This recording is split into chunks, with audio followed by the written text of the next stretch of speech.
அனைவருக்கும் வணக்கம். இன்றைய யோகா பகுதியில் நம்ம பார்க்கக்கூடியது வந்து லோ பேக் பெயின்காக வந்து பார்க்க போகிறோம். ஒரு சகோதரி வந்து நம்ம கிட்ட கேட்டிருந்தாங்க இதை பற்றி சொல்லுங்கன்ட்டு, அதுக்காக இந்த பகுதியை வந்து எடுத்துகிட்டு இருக்கோம். லோ பேக் பெயின் அப்படின்னு பார்த்தீங்கன்னா நம்மளோட முதுகு தண்டில் இது இருக்குது. அதாவது வந்து சர்விக்கல் ஃபஸ்ட்டு வந்து 7 இது 1லேருந்து 7 வரைக்கும் சர்விக்கல் அந்த கழுத்து இதெல்லாம் சேர்ந்துருக்கும். இந்த கழுத்து கீழேருந்து கொஞ்சம் ஆரம்பிக்கிறது வந்து தொராசிக்னு சொல்லுவாங்க. அது T1லேருந்து T12 வரைக்கும் இருக்கும். அதுக்கு கீழே வந்து லம்பார் L1லேருந்து L5 இருக்கும். அதுக்கு கீழே வந்து சாக்ரம் இருக்கும். S1லேருந்து S5. இது எதுக்காக சொல்கிறேன்னா, நம்மளோட முதுகு தண்டை பற்றி நீங்கள் கொஞ்சம் தெரிஞ்சு வச்சுட்டிங்கன்னா அதுக்கேற்ற மாதிரி நம்ம பண்ணலாம். இப்போது நம்ம இந்த பகுதியில் பார்க்க போகிறது L4 L5, அதாவது இந்த இடத்துல இருக்கக்கூடிய வந்து வலியை வந்து, அதாவது டிஸ்க் பல்ஜுன்னு சொல்லுவாங்க. அதாவது ரெண்டுத்துக்கும் நடுவில் வந்து ஒரு திரவ மாதிரி இருக்கும். அதாவது ஒரு என்ன சொல்கிறது, ஒரு ஜெல்லி மாதிரி ஒன்று இருக்கும். அதில் வந்து கொஞ்சம் வீங்கின மாதிரி இருக்கும். அதுக்காக வந்து இருக்கும் போது பார்த்தீங்கன்னா நம்மளுக்கு வலி வந்து ஜாஸ்தியாக இருக்கும். அது வந்து எப்படி சரி பண்ணுறது, யோகா மூலியமாக ஈஸியாக சரி பண்ணிடலாங்கிறதுக்காக நம்ம இந்த பகுதியை வந்து பார்க்க போகிறோம். வாங்க என்னென்ன ஆசனான்னு பார்க்கலாம். ஒன்றா எப்படி பண்ணுறதுன்னு பார்ப்போம். வஜ்ராசனால இருந்து அப்படியே வந்து நம்ம மார்ஜாரி ஆசனம் வந்து பண்ண போகிறோம். கை கொஞ்சம் இப்படி முன்னாடி தள்ளி வச்சுக்கோங்க. அப்படியே முட்டி போட்டுக்கோங்க. இந்த தோள்பட்டை அளவுக்கு வந்து உங்களோட முட்டி அளவு இருக்கணும். இந்த முட்டி அளவுக்கு கை அளவு வந்து அப்படி இருக்கணும். இப்போது மூச்சை இழுத்துக்கிட்டே வந்து மேலே பார்க்க போகிறோம். இந்த இடம் வந்து நல்லா வந்து இப்படி பெண்ட் ஆகணும். நீங்கள் கொஞ்சம் வலி இருக்கிறவங்க வந்து கொஞ்சம் பொறுமையாக பண்ணுங்கள். ஏன்னா இந்த லோவர் பேக் இங்கே L4 L5 நம்ம இங்கே சொல்கிறோம். அதுக்கப்புறம் S1 இருக்கும். அதை வந்து அதனால் கொஞ்சம் பொறுமையாக பண்ணுங்கள். மேலே இப்படி மூச்சு இழுத்துக்கிட்டே மேலே பாருங்கள். மூச்சு விட்டுட்டே இப்படி கீழே பாருங்கள். கீழே பார்க்கும் போது உங்கள் வயிறு நல்லா இப்படி உள்ளே போகணும். அதுக்கப்புறம் இங்கே மேல் முதுகு வந்து நல்லா இப்படி கூன் போடுற மாதிரி இப்படி வரணும். மறுபடியும் மூச்சு இழுத்துக்கிட்டே மேலே பாருங்கள். இந்த இடம் வந்து அப்படியே இப்படி ரொட்டேட் ஆகுற மாதிரி பண்ணணும். அது பண்ணும்போது பார்த்தா தெரியும். அப்படியே வந்து கீழே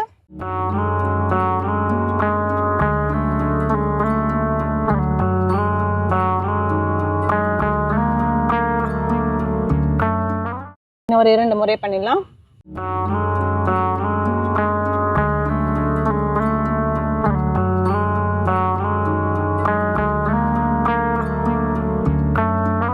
தளர்த்திக்கலாம்.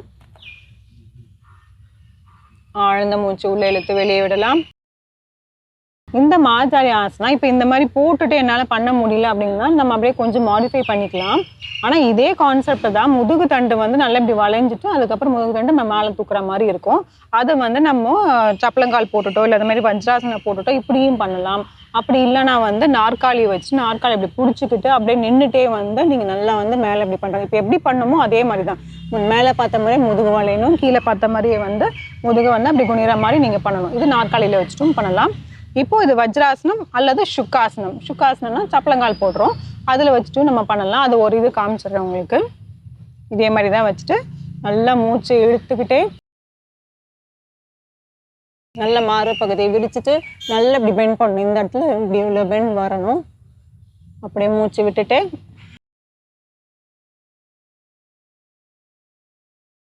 இப்படி பண்ணணும். மறுபடியும் பண்ணலாம்.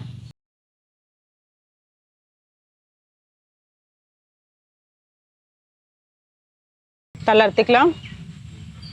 ஆழ்ந்த மூச்சு உள்ளே இழுத்து வெளியே விடலாம். இது நம்ம அப்பர் பாடிக்கு மட்டும் தான் அந்த மாதிரி பண்ண போகிறோம். லோயர் பாடி வந்து உங்களுக்கு எப்படி இருந்தாலும் பரவாயில்ல, ஆனால் பண்ணும்போது கொஞ்சம் நீங்கள் பொறுமையாக பண்ணிக்கோங்க. தளர்த்திக்கலாம். இப்போது படுத்துட்டு வந்து ஒரு ஆசனம் பண்ணிடலாம். ஆனால் வலி இருக்கும் போதெல்லாம் பார்த்தீங்கன்னா கொஞ்சம் நீங்கள் பொறுமையாக பண்ணோம். டக்கு டக்குன்னு அப்படியே படுத்துட்டு கால் அப்படியே திருப்புறங்கிற மாதிரிலாம் பண்ண வேண்டாம்.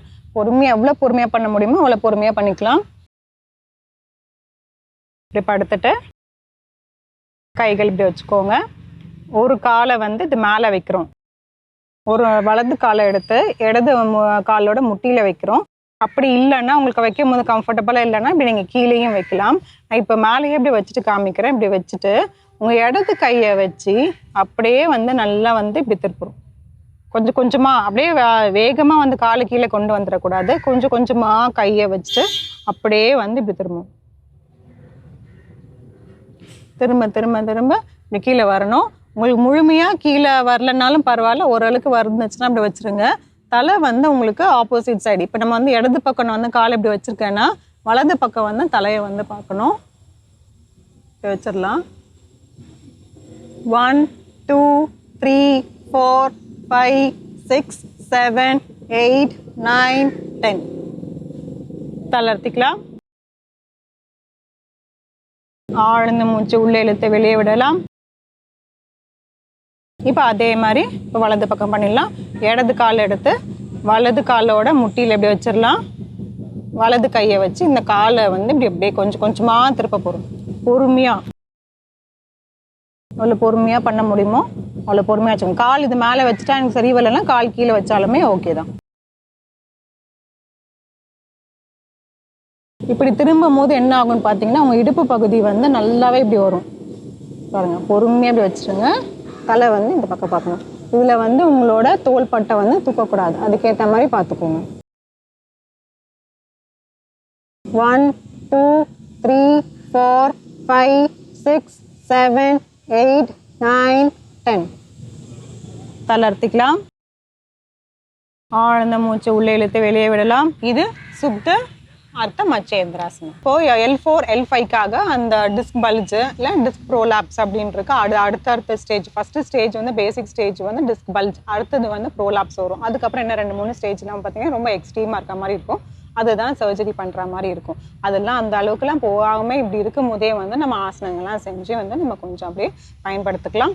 இதில் பார்த்தீங்கன்னா இந்த ஆசனங்கள்லாம் செஞ்சுட்டு கொஞ்சம் ஒரு சிலதை வந்து நம்ம கொஞ்சம் பார்க்கணும். அதாவதுனா ரொம்ப வெயிட் வந்து தூக்கக்கூடாது. எதனால இந்த மாதிரி பெயின் வருது அப்படின்னு பார்த்தீங்கன்னா ரொம்ப நாள் கழிச்சுட்டு வந்து கொஞ்சமாக வேலை செஞ்சுட்டு திடீர்னு அதிகமாக வேலை செய்யுது. அதாவது இப்போ வீட்டில் வந்து நம்ம அந்த க்ளீன் பண்ணுறதுலாம் இருக்கும் பார்த்தீங்களா, ஒரே நாள் எல்லா வேலையும் இழுத்து போட்டு அந்த மாதிரிலாம் செய்கிற மாதிரி இருக்கும்.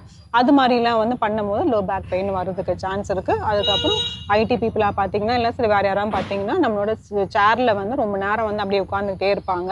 அதனால ஆண்களாக இருந்தாலும் சரி பெண்களாக இருந்தாலும் சரி. அதே மாதிரி 2 வீலர் ட்ரைவ் பண்ணுறதுனாலையும் ரொம்ப தூரம் ட்ராவல் பண்ணுறதுனாலையும் வந்து இந்த மாதிரி பெயின்லாம் வருது. ஸோ அதுக்காக இந்த ஆசனங்கள்லாம் நம்ம செஞ்சுட்டு பார்த்தோம்னா கொஞ்சம் கொஞ்சமாக அதில் வந்து நம்ம டிக்ரீஸ் பண்ணிகிட்டே வந்துடலாம். இதை முயற்சி செஞ்சு பாருங்கள். மீண்டும் அடுத்த பகுதியில் சந்திக்கலாம். நன்றி, வணக்கம்.